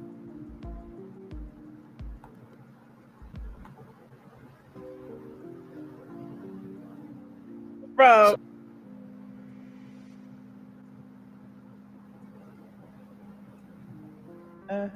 And that's pretty much what their response to me is like. I should laugh about the confession, because what this is sounding like is like Reasonably Shady, that podcast that nobody listens to, when Robin tried to come for K. Michelle. And K. Michelle checked Robin. It's kind of looking like she's getting checked by the people. Just keeping it a buck. That's just kind of my take on it. The truth don't need no help. The truth is what it is. So every day the truth keep falling out the sky. Like, I didn't have to go by there, and people keep blaming me. It's like anybody who walks by there, anybody who drives by there, it's beneath some apartment complexes. Like, people talk about it all over the internet, Lipstick Alley, Reddit, YouTube, Instagram, and it's like, how do I get blamed for this? Yeah, I think what it is that when the momentum's not going your way, you'll create a perspective so that way your mind can be comfortable with it. It's just, I'm sorry. Like, I mean, I live in an apartment complex. Let my rent go lapse 1 month. It's over for me. I'm sorry. I got responsibilities. You know what I mean? So I I just don't think that's right. That she doesn't have to pay, but yet the rest of us got responsibilities to do. And that's pretty much what their response said, that she feels like she's above OCGA, whatever that law was. And the law is clear, and they're asking the judge, because the law is clear, this shouldn't be an argument. Either she needs to pay the money that she owed previously before filing the dispossessory, and she needs to pay the money that she owes since then into the registry, or get the hell out. Yeah, no, absolutely. So hard about that? By the way, not 223 was trying to tell you there was something on the back of the card. I was typing it in the chat, but I got timed out, so I was just trying to be helpful. But there's something on the back of the card. Why waste another summer not loving your body? With Base 44, we turn that question man. From Lisa R, aka not 223. Okay, so you a girl. I don't know if not 223 was a he, she, or they. I didn't want to make any assumptions. No, it's been a long minute since I've been up here. I think the last time I was up here, you were talking about Jada's book, and I said that Will Smith will have chapters and Jada will be in chapters. But no, I'm also a content creator myself. I actually, like I said, I did the Kenya Moore Confessions live. I think that big one had like 8,900 views. I was saying, wait, Michelle Atlien should be going live with this, but everybody just came to me. But I'll say this to you because I'm a big fan of you. My platform has 3,248 subscribers and 820,943 total views. So I've been pressing, but you definitely inspire me, and just want to come through and just support. So can you hear me? I said everybody starts at 0, so just keep grinding. Yes. Yes, absolutely. It don't matter. It don't even matter how many subs you got. Just keep, putting It's your the content views. out there, and people can watch. They don't even have to subscribe. It's all about the views anyway. So yeah. So I just wanted to just showcase that. Shout out to Michelle Atlien in there. See, this is why I can stand on my own and contribute and still have my soul, unlike some other people. Like I said, owns #1 show that's supposed to be on every Saturday. But to all the content creators that just cover that show because you ain't got no other content, you got this. Love and Marriage Huntsville will return with more new episodes. The drama is just getting started. Love and Marriage Huntsville returns with new episodes November 15th, only on OWN. Love and Marriage. Anonymous, see, what do you have to say about all this, child? What do you guys say? Because here's the thing, a good streamer can find other content. Because here's the thing, a good streamer can find other content. Because here's the thing, a good streamer can find other content. Because here's the thing, a good streamer can find other content. There it is. Let's roll on, everybody. We do have more here. Of course, some breaking news that happened before getting on the air. 1 dead after a powering at Dallas Ice facility. Power is also dead. Very sad there. Billionaire MacKenzie Scott gives UNICEF $70 million for historical Black colleges and universities. This gift follows Scott's $10 million contribution in 2020. Billionaire MacKenzie Scott, who's the ex-wife of Jeff Bezos, awarded the United Negro College Fund for transformational $70 million gift towards strengthening historical Black colleges and universities. The organization announced this gift follows Scott's $10 million contribution in 2020, which helped bolster the United Negro College Fund Emergency Reserve Fund, according to the release from the organization. Overjoyed, UNICEF President and CEO Michael L. Lomax said he nearly lost it when he received the news of the donation, which was 7 times the amount of Scott's 2020 gift. She is St. Mackenzie Scott. Lomax told ABC News as she is rewriting the book of philanthropy, not just in this country, but in the world. The Associated Press was the first to report the news of Scott's recent gift. Thus far, the billionaire philanthropist and author has given $80 million in blind, unrestricted financial support to the nation's largest private to the nation's largest private scholarship fund for Black higher education institutions.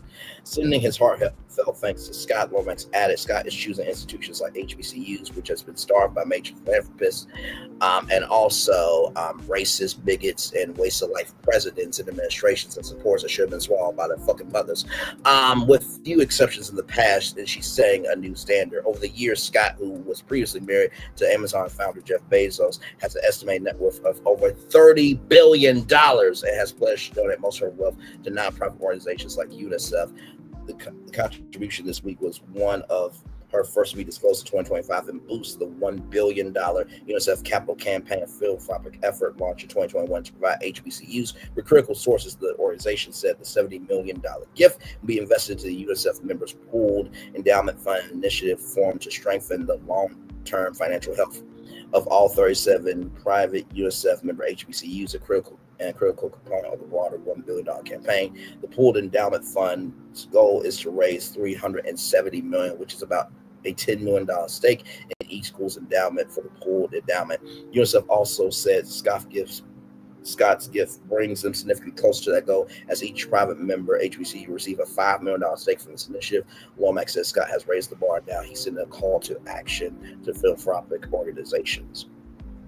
I think it's a challenge to them to do more and give more. Lomax told ABC News, when we HBCUs often say do more with less, now it's the time for us to do more with more. He said the announcement comes during HBCU Week 2025, which is honoring the legacy of HBCU. Shout out to every HBCU out there, and UAPB whooped Alcorn State's ass in that classic. From PNG, none but love to Alcorn State as well. We're all black people. Well, now skin folk. Let me stop, because Stephen A. Smith is the black male personification of thirsty toxicity. We don't claim thirsty toxicity or Stephen A. Smith. Moving on. The schools have been pillars of excellence since 1837, according to Secretary of Education Linda McMahon, who confused AI for A1 steak sauce. HBCUs received recently over $400 million from the Department of Education through funding that was redirected to them for their commitment to educational outcomes, according to the department. Long underfunded by the federal government, the move increased HBCU federal funding for fiscal year 2025 to $1.3 billion. Let me see. Yep, we're almost done then. UNICEF applauded the federal government's pledge to continue funding the more than 100 HBCUs across the country, including the 37 private HBCUs it serves. Rodriguez versus Murray. Rodriguez v. Murray. Sorry, I thought that was a court case there. Rodriguez v. Murray, UNICEF Senior Vice President for Public Policy and Government Affairs, called the additional funding nothing short of a godsend for HBCUs. UNICEF President CEO Michael L. Lomax released a 2023 affirmative action ruling, which banned racist conscience admissions practices, placed a new spotlight on the value of HBCUs. But he remains guardedly optimistic about financial contributions as of late. I thought that, maybe the support will go down, when in fact what is happening is that the support is going up. Hate goes down, but love goes up. Hate goes down, but love comes up. Hate comes down, but love comes up. Hey, Chocolate Capricorn, good to see you. I hope all is well with you. By the way, Chocolate Capricorn was at Michelle A.T. Elliott's place last night. All right, y'all. This story is going to make you smile, and we need a story after everything that we've covered here this morning and now this afternoon, 42 minutes after 8 o'clock. Mattel launches Brave Barbie and first ever Brave Ken doll supporting children experiencing illness-related hair loss. September 17, 2025, Mattel, a leading global toy and family entertainment company and owner of one of the most iconic brand portfolios in the world, today unveiled its newest Brave Barbie dolls and the first ever Brave Ken doll. Timed to Childhood Cancer Awareness Month. Since its introduction in 2023, Brave Barbie has stood as the only toy in the world created and distributed exclusively through nonprofit partners, with over $120,000 placed in the hands of children to date. In partnership with more than a dozen nonprofit research and care partners, $10,000 will be distributed to children fighting cancer or autoimmune diseases nationwide.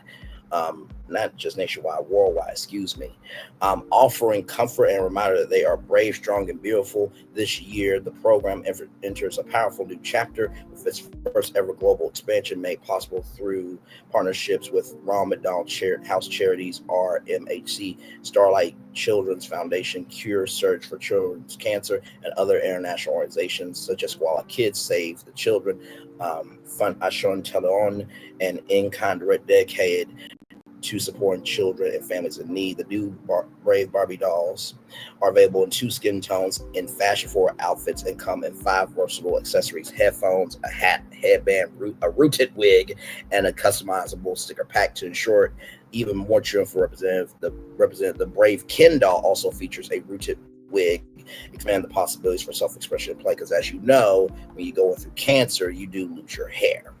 So for more than a decade, Brave Barbie doll has offered children comfort in seeing themselves reflected and reassurance that they are not alone in this journey, said Nancy Mordilla, Vice President of Global Corporate Events of Philanthropy, Mattel. With a meaningful new look and expansion to a Brave Ken doll, these dolls continue to embody courage and compassion. Placing these dolls in the hands of families and seeing the light that they bring during life's hardest moments is profoundly humbling and a privilege we hold close to our hearts. Brave Barbie doll has touched the lives of thousands of children, as what began as a heartfelt initiative has grown into a semblance of resemblance, embodying Mattel's belief in the healing power of play. Families and healthcare providers continue to share how these dolls bring emotional strength, comfort, and a sense of normalcy during life's most challenging moments. Being a part of the Brave Ken development was deeply personal as a childhood cancer survivor, said Chase Carr, Director of Community Engagement at Cure Search. Congratulations to you, Chase Park, for being a childhood cancer survivor. We're glad that you're still here with us.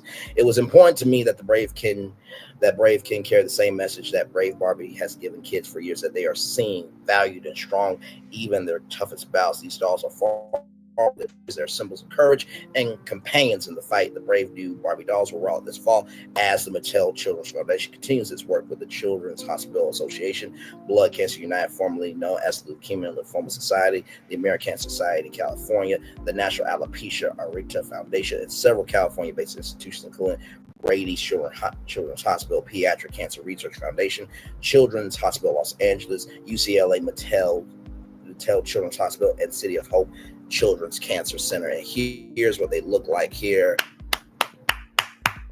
Absolutely amazing. Shout out to the Jasmine brand too. Y'all, that's our show. That's our show. That is our show. That is our show. And what if anything that I said ain't true? Don't respond to me.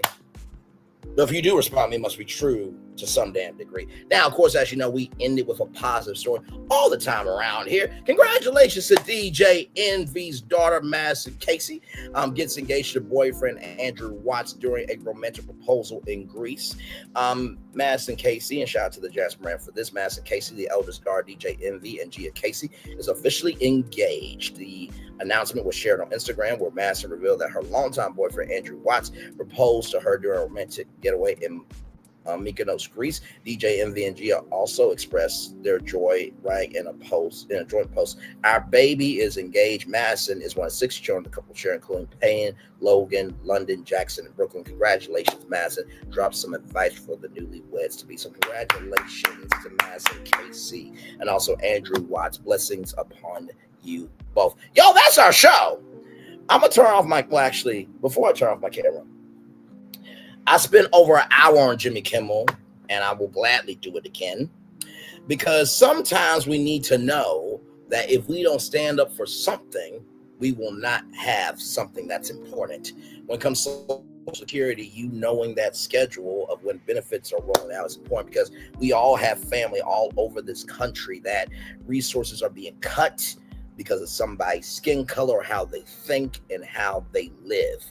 And conservatives and Democrats have both used resources to get to where they are, and nobody can say bullshit about what I just said there. With the Black Dolls there in that Black Doll show, which, by the way, you can check out right there. That is the link.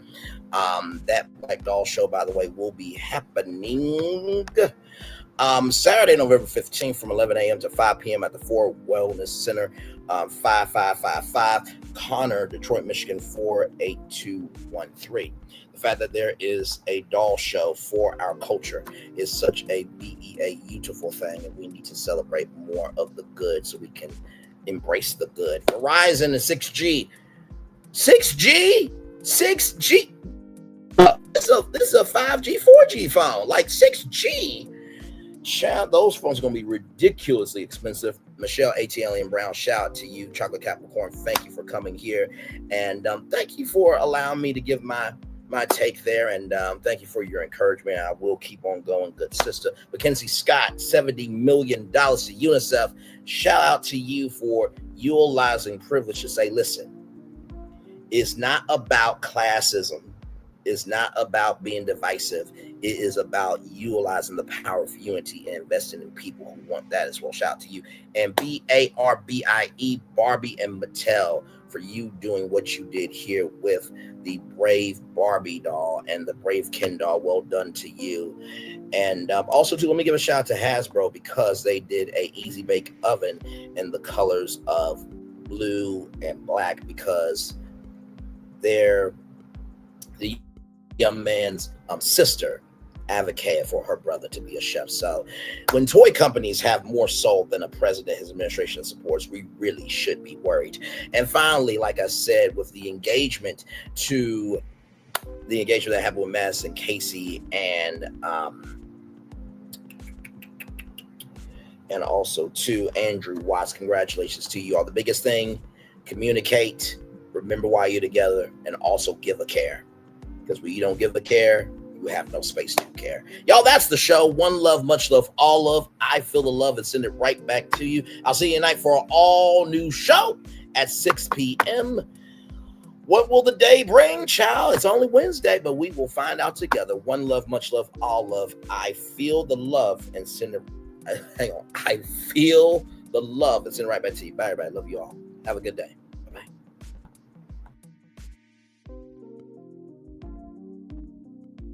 I thought I should tell you they've been talking about you. Yeah, they've been talking about you.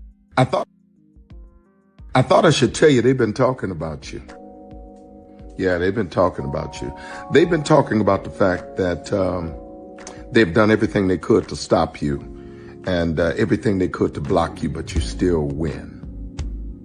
They've been talking about the fact that they have undermined your success and they have tried to sabotage your seasons, but you keep winning. They've been talking about the fact that even though they don't like each other, they get together to try to kill you, but you keep winning. They've been talking about the fact that you were voted least likely to succeed, but like cream, you keep rising to the top. They've been talking about how they tried to burn your world down, but like the phoenix, you rose from the ashes. They've been talking about you. And you know what they say? Oh, she's just lucky. He's just lucky. But no, you ain't lucky. You're anointed. You got something on you. You got favor on you. You got power on you. You were born to win. Now they can call it luck, but it's grace. They can call it luck, but it's favor. But whatever they call it, it doesn't matter because you know what God calls you? Do you know what God calls you? A winner. I thought I should tell you they've been talking about you. Yeah, they've been talking about you. They've been talking about the fact that they've done everything they could to stop you and everything they could to block you, but you still win. They've been talking about the fact that they have undermined your success and they have tried to sabotage your seasons, but you keep winning. They've been talking about the fact that even though they don't like each other, they get together to try to kill you, but you keep winning. They've been talking about the fact that you were voted least likely to succeed, but like cream, you keep rising to the top. They've been talking about how they tried to burn your world down, but like the phoenix, you rose from the ashes. They've been talking about you. And you know what they say? Oh, she's just lucky. He's just lucky. But no, you ain't lucky. You're anointed. You got something on you. You got favor on you. You got power on you. You were born to win. Now they can call it luck, but it's grace. They can call it luck, but it's favor. But whatever they call it, it doesn't matter because you know what God calls you? Do you know what God calls you? A winner. I thought I should tell you they've been talking about you. Yeah, they've been talking about you. They've been talking about the fact that they've done everything they could to stop you and everything they could to block you, but you still win. They've been talking about the fact that they have undermined your success and they have tried to sabotage your seasons, but you keep winning. They've been talking about the fact that even though they don't like each other, they get together to try to kill you, but you keep winning. They've been talking about the fact that you were voted least likely to succeed, but like cream, you keep rising to the top. They've been talking about how they tried to burn your world down, but like the phoenix, you rose from the ashes. They've been talking about you. And you know what they say? Oh, she's just lucky. He's just lucky. But no, you ain't lucky. You're anointed. You got something on you. You got favor on you. You got power on you. You were born to win. Now they can call it luck, but it's grace. They can call it luck, but it's favor. But whatever they call it, it doesn't matter, because you know what God calls you? Do you know what God calls you? A winner. Good morning, TikTok. Can I have your attention, please? Girl, are you ticking? Are you talking? Because knowledge is knocking. Then I want to talk to you real quick about ignoring a bitch. Oh, there's power in turning the other cheek. Now, I'm going to tell you something. One thing about people that like to throw shade, you don't fight shade with shade. The only thing that overrides and destroys the shade is the sunlight. See, your light got to be so bright that you keep that bitch where they belong, in the shadows, the dark. The bitch is invisible, and we don't see you, girl. See, you don't go back and forth with a person that's hating on you, because when you do that, you become just like them, a weak bitch. So the next time they mention your name in a status, or your name come up in a conversation, don't respond because you're too high to look that low. We can't go back and forth with people that we can't reach and that's not on our level. We not sitting at the same table eating the same meals. Because here's the thing, a good streamer can find other content. Because here's the thing, a good streamer can find other content. Because here's the thing, a good streamer can find other content. Because here's the thing, a good streamer can find other content. Child Redman over there doing his thing, minding his GD business, staying out of trouble, trying to get the folks some positive stuff to talk about. Besides lying all the damn time. Child Redman over there doing his thing, minding his GD business, staying out of trouble, trying to get the folks some positive stuff to talk about. Besides lying all the damn time. Child Redman over there doing his thing, minding his GD business, staying out of trouble, trying to get the folks some positive stuff to talk about. Besides lying all the damn